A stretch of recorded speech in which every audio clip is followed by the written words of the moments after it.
Welcome to day 4 of the Urban Tree Festival, and specifically to this Urban Tree Festival Mapathon. My name is Sarah Shawley, and I'm delighted to welcome you on behalf of the Urban Tree Festival, as well as Woodland Trust, where I work in campaigning for urban woods and trees. Today's webinar is jointly facilitated by Forest Research and the Woodland Trust, and I'm pleased to introduce today's speakers. Anna Walker is an urban forest research scientist at Forest Research, and Paul Armstrong is Public Affairs Manager for Northern Ireland at the Woodland Trust. We're delighted you can all join us for this event and your interest in mapping urban canopy cover. We hope that through this webinar you'll be inspired to go out and help us to complete the urban canopy cover map. Please note the webinar is being recorded.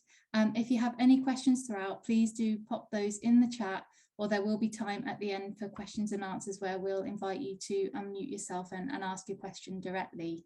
Thank you again for taking part in this webinar. Please do check out the other webinars happening throughout the week. There's a lot going on. And if you can consider making a donation to the Urban Tree Festival, it's run entirely by volunteers. But for now, I will hand over to Hannah and Paul.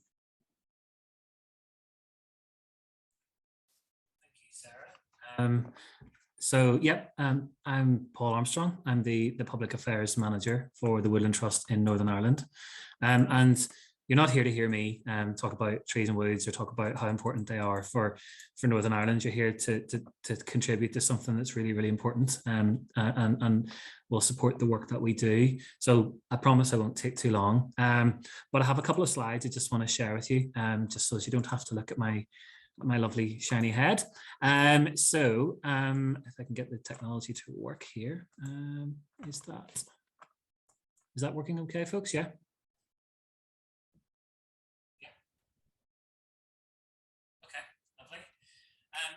As I said, I'm the Public Affairs Manager for the Woodland Trust in Northern Ireland. And a couple of key facts, really, I suppose.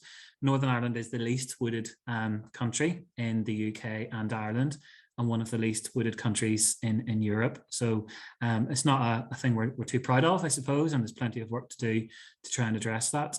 And obviously, we do a lot of work to create new woodlands and plant trees. But another piece of work that we do is a lot involved around protecting the trees that we have, particularly in urban areas. And I just want to kind of talk about how we're going to use the data of the urban tree map in the work to support looking after the trees we have in Northern Ireland. So firstly, the benefits that trees provide, and particularly maybe within an urban context. Trees capture carbon. I think that's well known, and we have to reduce our emissions, obviously, but we also want to try and capture the emissions that we can't avoid. So if we can plant trees, it's a really good way to help address the climate crisis.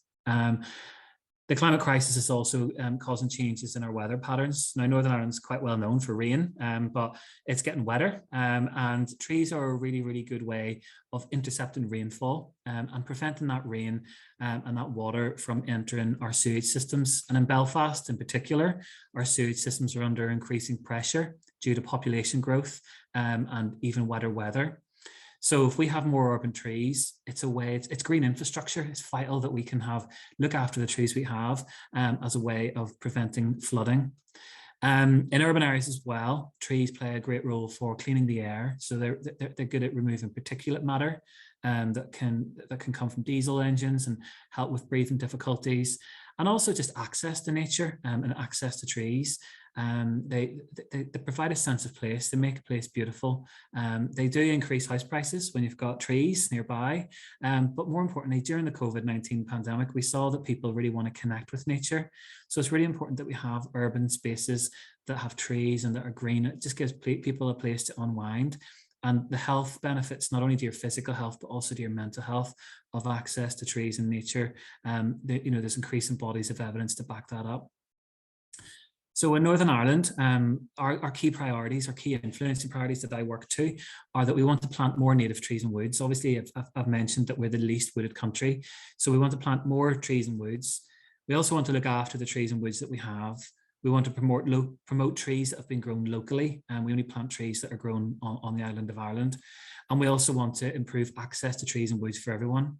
And this research, and I'm really glad you've joined us today to help us complete the map, will help us provide evidence to support that work. So for planting more native trees and woods, we can find out where has the least amount of trees, urban areas have the least woodland cover, and we can work with local authorities or different levels of government across the UK to do initiatives where we can plant more woodland or more street trees. So a good example in Belfast is we've acquired a site in the Belfast Hills. It was previously just upland, and it was used for farming. And we're planting 140,000 native trees with the local community and creating a new woodland, which will provide another green space for a part of Belfast that didn't have access to native woodland. Looking after the trees and woods we have. So a huge piece of my work is researching tree preservation orders, where they are, how effective they are, and campaigning to try and get them made more effective. But if we can get data as to where the trees currently are, and we can overlay that with where the protections are, we can maybe look at targeting more tree preservation orders, and we can look at trying to protect those areas that have good tree cover. I'm not going to talk about promoting locally sourced and grown trees because I'll be here all day and I'm a bit of a geek on that one, but improving access to trees and woods for everyone. During the pandemic, that was just the one thing. When we had our daily sanctioned walk, and we could go into a woodland if you were lucky enough, but some people aren't fortunate enough to live near green space or have trees near them. And I think that it's really important that we try and address that imbalance, so as everybody has the ability to enjoy the benefits that trees and woods provide, whether that's cleaner air, reducing the risk of flooding, or just somewhere beautiful to go and connect with nature, to sit out, enjoy the sun, or if you're in Belfast, enjoy the rain, hear some bird song, and just unwind and get away from the daily grind. So I think that it's sometimes really hard to kind of put a finger on those benefits and quantify them, but I think just they're great for the body, they're great for the spirit, and great for the soul. So I think that we should have more trees as close to people as possible. So iTree, the tool that Hannah's going to talk about, it does do some calculations as to the benefits of trees. And those calculations are really, really important for me when I go to speak to councillors or members of our assembly in Northern Ireland, and just to tell them this is what trees do. These are the pounds and pence value of the benefits of trees, and here are some of the intangible benefits. So I really appreciate you taking part in the urban tree map, and I really hope that we can get the map completed today, and I'll support me and my colleagues throughout the UK to plant, protect, and look after our trees and woods for generations to come. Thank you. Thanks, Paul. That was such a good overview of why we're here.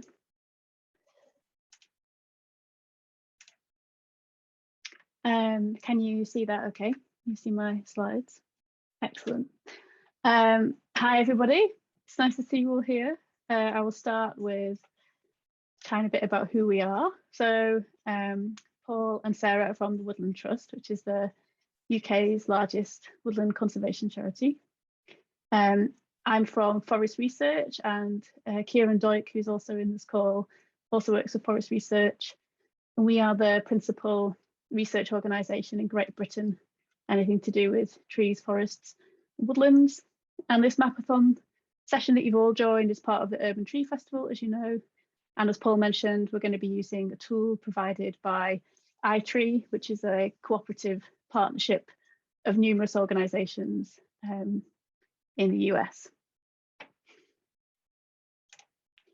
Thank you so much for joining us. I'm saying this now because I may forget at the end, and it's so important to thank you in advance for your contribution to this project, which is nearing completion, and we're so excited that people are still joining us and still helping us get it finished. It's really good. So thank you.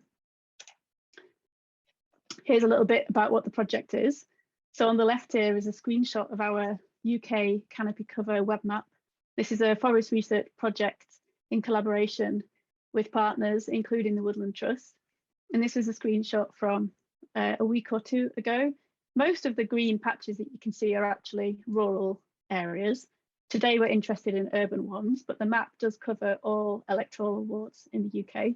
So that's how we've decided to assess canopy cover we're going to look at percentage canopy cover within a single electoral ward at a time, and all of those make up the map together.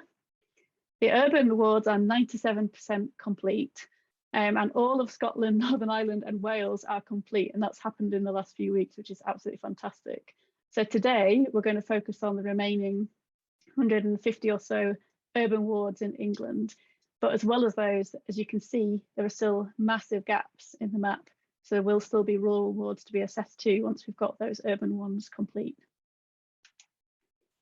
There's 3 parts to undertaking the canopy cover mapping, and I'll go through each of them in turn. All of these instructions which I'm about to describe are also available in a help sheet that I've put together, so don't panic. You don't have to remember everything that I'm going to say. I can stay on this call afterwards to answer questions as well throughout the day, and I'll give you an email address to email if you'd like help with anything. So part 1 is to choose a ward, and to do that you go to this link, bit.ly/canopy cover web map. This link is available hopefully in the chat shortly, and it's also in the help sheet, and we can send it out again in the chat if necessary. And when you click on that link, this is hopefully what you'll be presented with. So in the background there's a world map, and over the top of it is this information screen, which is the introduction to the project. So have a read through there and click OK to close that screen. And then you'll be left with the map, and you can zoom into the UK. So the default view will show all of the data. And what we want to do is filter out just the wards that are available that are still to be assessed. And we're going to use this little button up here towards the top left of the map, and it's called a group filter. It looks like a bit of a filter cone with some layers stacked next to it. So you'll click on that icon, and it will open this group filter window on top of the map. First thing to say, and I will reiterate this several times, don't click the X to close this window because it will undo what you've done in this window. So that's important to remember, but it'll be obvious if you do that, and you can just reopen it with this little filter icon. So underneath select a group to filter, you can click on this down arrow, and then you can click on show unassigned wards only. And those will be urban only, but if you do want to do rural wards at some point, you can also click on get rural wards for survey. So for today, we'd really like you to focus on urban ones if possible. So click on unassigned wards only, and then click apply. But remember not to close that little window. When you click apply, you'll be able to see that only unassigned, so available, urban wards are now visible on the map, and they'll probably show up in this grey colour. It may display differently on different internet browsers. If this group filter window is in the way, you can click on the blue bar at the top and move it around, but don't close it. You can zoom in and out on the map using your mouse wheel as you would on Google Maps, or you can use these plus and minus buttons up here. So that's how you can navigate around. This one's in Northern Ireland, so you can see there's some in Belfast. Actually, no, that's not true because Northern Ireland's complete now. But if you were in England, you could zoom in and you could find a ward or an area that's got several wards that are still to be assessed using this tool. So when you've chosen a ward, let's say we click on one of these shapes in the middle here, the edge of the ward will be highlighted in blue to show that you've selected it. And at the same time, a new window will pop open, and this is a ward canopy information window. So it has a table of information about the ward that you've clicked on. At the top is the ward code. That's fairly important. We're going to need that later. And it's also got a name, so the local name for that area. The locality shows you where it is. This one's in Belfast. And if everything's gone smoothly, it will say unassigned here, so you know that it's still available to be assessed. So once you've opened this window, go down to the bottom and click on these 3 dots here, and then select Smart Editor. And this is where you're going to be able to assign that ward to yourself. When you click on those 3 dots, this editing ward data window will open. And it's got the same information as in the last window, but where it says status, you can now change that using this little drop down arrow, and you can click on assigned. And this will mean that other people will, it won't appear when you filter for unassigned wards. So this is now your ward to survey. It would be really good if you could also fill in the assigned date so that we know when somebody assigned it to them in case we need to release it at some point. So click on the little arrow next to assigned date and then click on today's date, which is 17th of May, I think. When you've clicked on a date, this calendar will close and you'll then be able to click save. And then this window you can close and you can use the X in the corner to do that. Once you've done that, you'll just be looking at the map like this. And on this map, the ones in green have been completed. The blue ones are available. Yellow is assigned. And this green color means this is the ward that you've just assigned to yourself. So this is the one that we're interested in.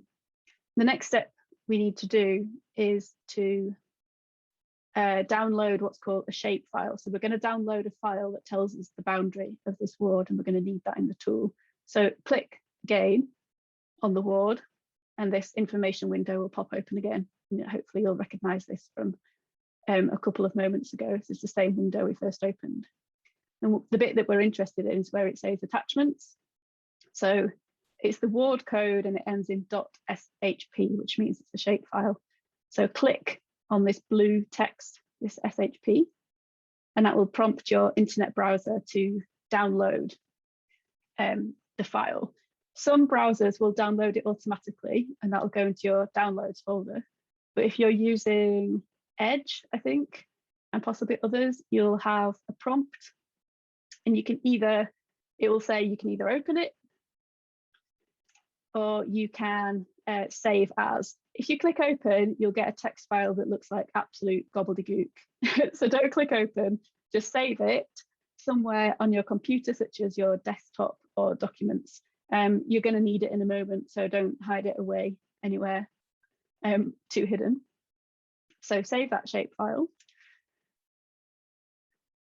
And then we need to download one more thing, and this is called a configuration file. You only need to do this once. So if you do want to do more than one ward, you can use the same configuration file every time. And this just tells the tool how we want it to be set up, and that'll become clear in a moment. So this link is available in the help notes and in the chat, and you click on it, and clicking on the link will again prompt your browser to download the configuration file. So save it in the same place that you saved the shape file. Okay, that's part one. So we've chosen our ward and we've downloaded the files that we need. So part two is the good bit. This is the actual Canopy cover assessment. And we're going to use a tool called iTree Canopy. And here's the link, and this link is in the help sheet. So click on that link, and this is the home page of iTree Canopy. So iTree Canopy is part of the iTree suite of tools, which is all about understanding and measuring urban trees. It's developed in the US and now it's available for use all over the world.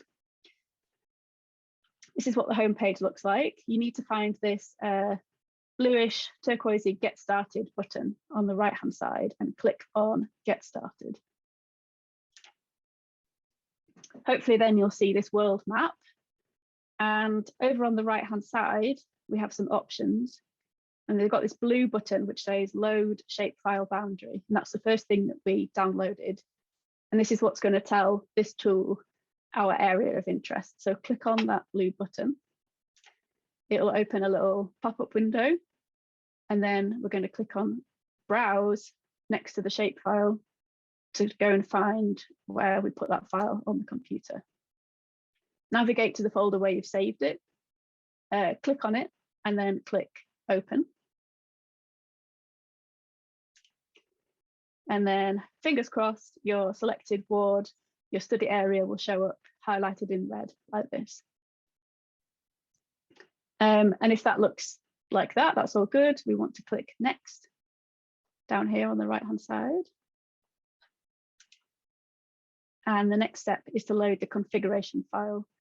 So when it comes to the assessment itself, this will make more sense, but we have these land cover classes in this table, and we don't, for our purposes, we don't need all of these. So we don't need to know whether it's water or road or buildings. We just want to know whether it's a tree or not a tree.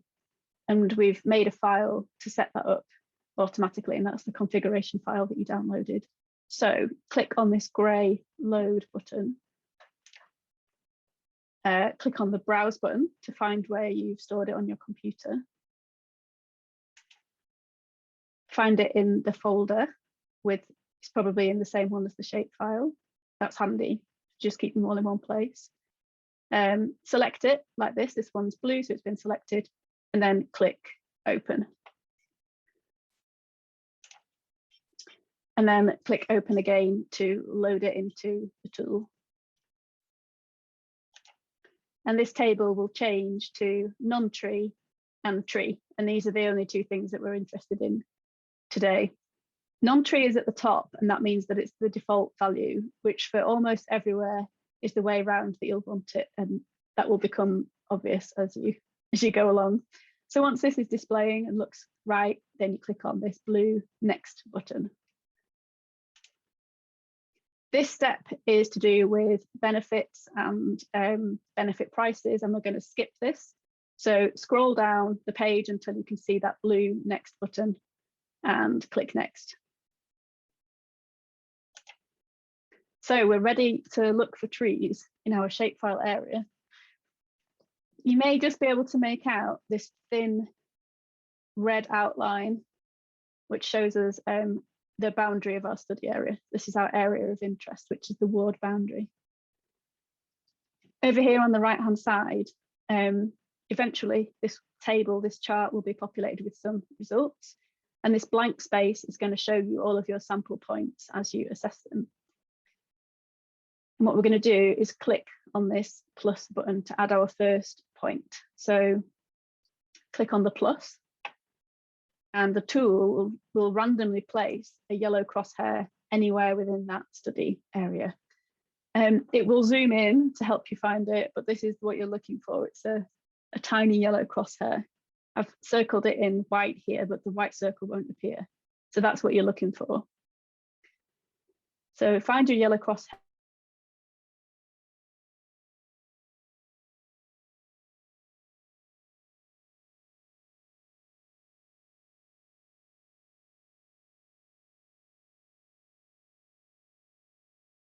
Use your mouse, you can out on area. So if you can't see it when it's been placed, just click on that plus until you're zoomed in as possible. So now what we have to do is decide whether that crosshair is over a tree or not over a tree. So here's an example. This one is next to some allotments maybe, and it's on the edge of a grassy track, so it's not over a tree. So under this cover class drop-down menu here, we don't have to change anything because the automatic value is non-tree. So in this case, all we would do is leave it as the default option, non-tree, because our point is not over a tree. And then we'll click save and create new. And what that does is to save our decision here and create another point. So it will move us on to the next assessment point. In this case, there are some small trees here, and our yellow crosshair has landed towards the edge of this tree canopy, so it's definitely over a tree. So we need to use this drop-down arrow over here to change it to tree. And then again, we'll click save and create new. And that's basically how you do it. You just keep going. My slides have stuck. There we go. So a few things to watch out for. Here are some trees in winter planted on this grass amongst these houses, and the crown of the tree is roughly here, and then because of the low sun you've got this long shadow. Actually it looks like it might be spring because these ones are in leaf, but you can see that the trees have fairly bare structure to them. The trees in winter still count, so if you're seeing these shadows on the ground, have a look and see if you can identify where the crown is, because trees in winter still count as trees. But equally, the shadow of trees don't count. So in this case, the yellow crosshair has landed in this long shadow of this sort of spindly tree in this corner. So that's definitely not over a tree. If the crosshair was somewhere in the crown, then it would be. So those are two things just to keep an eye on as you go through. And it's useful to zoom in and out to get a perspective on whether it's a tree or a shrub, or sometimes rough grass. Tussocky grass can look like canopy of a tree. So here, you can use the length of the shadows to help, because if it's a really long shadow, it's going to be quite a tall plant. So that's probably a tree there. But things like this, these shrubs and hedges outside of this house hardly are casting any shadow, so they're quite low, and we're not going to count those as trees. So please don't count shrubs, bushes, or hedges as a tree. The exception to that is when you have a tree that has grown up out of the hedge that is sticking up, and it clearly looks like a tall tree outside of the rest of the hedge. And in that case, you do count that as a tree. I hope that makes sense, but do ask if it doesn't, and we can revisit that. As you go along, you'll want to save the points that you've classified into a data file. So this is different to the save and create new option. This is saving a project file, which we'll want you to send to us later. So when you've done a few points, scroll down and find this white save button, which has got a little floppy disk symbol next to it, and click on that button. And it's best if you save the project file with the ward code, which it's the same name as the shapefile, and it was also in the map, the canopy cover map earlier on as well. So either type, or even better, paste that ward code into there and then click save.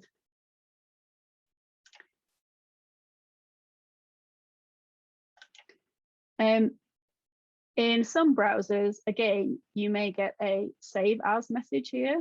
So this one, in this case, this file has automatically gone into the downloads folder and it's safe, it's saved. But if you get that open or saved as message, you must click on saved as, otherwise the file won't be saved on your computer. I know that to my, my expense. I've done that quite a few times. And if you get that option, then save it in the same place as the other files. We recommend saving every 50 or 100 points, just because it would be really sad if you lost. I mean, it's sad to lose any work, but if you lost 100 points, that would be such a shame. So do remember to save often.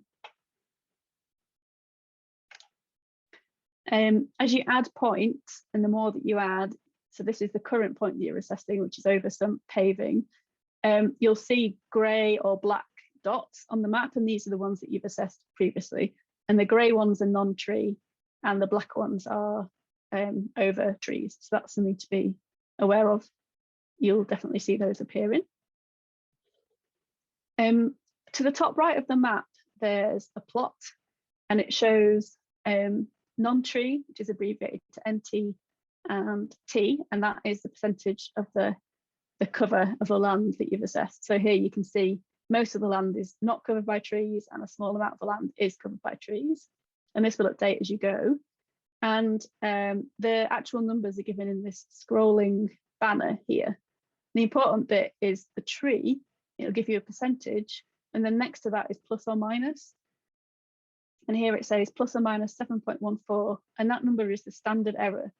So that tells us whether the points that we've assessed are representative of the ward or not. And we'd like you to keep going until your standard error is less than 2.00. So if it's 1.99, that's fine, you can stop.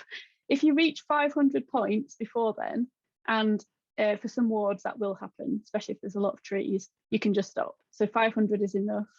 Otherwise, try and get this standard error down to less than 2. That would be really good.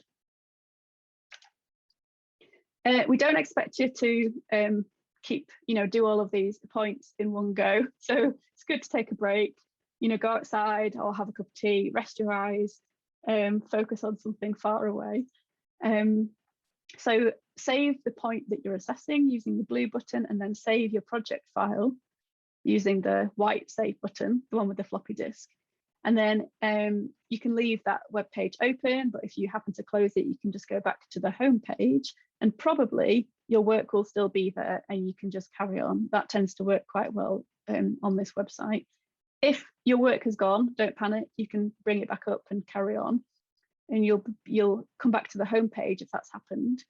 So then click on this project menu and then go File and then click Open, and this allows you to open the project file that you saved before you break, and then you'll just be able to keep going as you were before. If you make a mistake, don't worry, you can go back and change any of the points. So if you just click Save and Create New and you think, oh, actually that was on a tree, if you've clicked Save and Create New and that was a mistake, it will have brought up the next point for you already. So assess that point and click Save. And by clicking Save rather than Save and Create New, you'll bring up a table of all of your work so far. So you can scroll up and down the table, click on the line that's wrong, and then there's this edit symbol. It's like a piece of paper with a pencil underneath the table of points, and that is our edit tool. So click on the edit symbol, and it will allow you to update what you've classed that point as. So say you said it was a tree originally, and actually you've realized it's not over a tree, just use the arrow to change it to non-tree, and then click Update. And then to carry on with your next point, just click on the little plus sign as you did right at the start.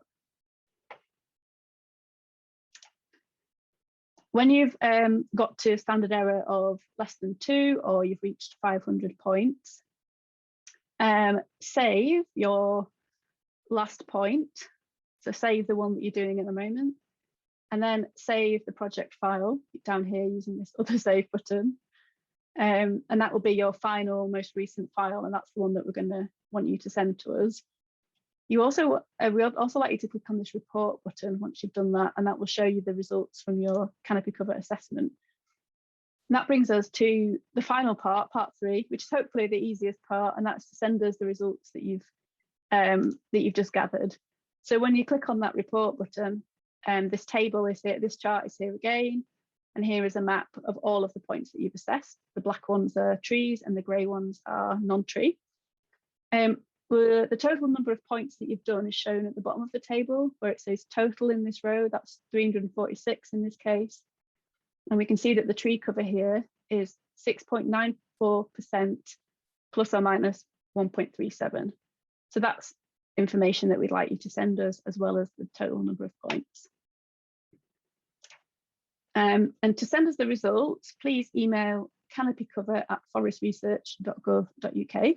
And there'll be somebody looking after this inbox this afternoon if you've got any questions. So don't be afraid to write to there and say, oh, I'm not sure about this, or is this okay? Anything like that is fine. And when you send us the email with your results, we'd like you to include the ward code, the ward name, the percentage tree canopy cover and standard error, and the total number of points. If you can, well, actually really important is also attach the most recent project file you've saved, and that will end in .itrcnpy, which is an abbreviation of iTree Canopy. So it's the most recent iTree Canopy file that you're looking to send us. And the first time you email us with a result, if you could say whether you'd like to be credited on the map, perhaps with your name, your initials, or if you're working for an organisation or a charity, and whether you'd like to join the mailing list to hear about updates when it's completed. So let us know those 2 things. If you forget those, don't worry, we will ask before, we won't assume that it's okay to put your name on the map. We'll ask you before we do that. But the most important part is the project file, because we can get everything else from that. If you want to complete another ward, and we would love it if you did, but there's no pressure, go back to the web map and follow the process again to look for an available one. If when you return to the iTree Canopy tool, it's loaded a previous project, and it might do this, then go to this project menu at the top of the page, click File, and then this time click New or Start Over, and it will ask you whether you're sure that you want to overwrite this data, and just click Yes, and then you can start again with a new ward boundary. So that is everything. I'm happy to go over anything again. Thank you so much for your attention. And if you've got any questions, do let us know.